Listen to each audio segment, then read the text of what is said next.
કે જે દુર્ગા શક્તિ છે એના 9 સ્વરૂપ ગણવામાં આવે છે અને એ 9 સ્વરૂપ છે રોજ એક એક દિવસે એનું અલગ અલગ સ્વરૂપ પ્રગટ થાય છે અને એ અલગ અલગ સ્વરૂપની આપણે સ્તુતિ કરીએ છીએ, પ્રાર્થના કરીએ છીએ, ઉપાસના કરીએ છીએ કે જે 9 સ્વરૂપ છે એમાં પ્રથમ જે સ્વરૂપ છે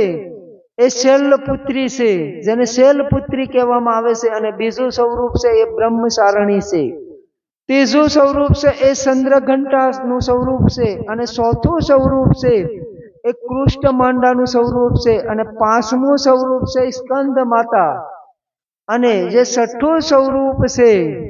એ કલ્યાણી માતાનું સ્વરૂપ છે, અને સાતમું સ્વરૂપ છે એ કાલ રાત્રિનું સ્વરૂપ છે,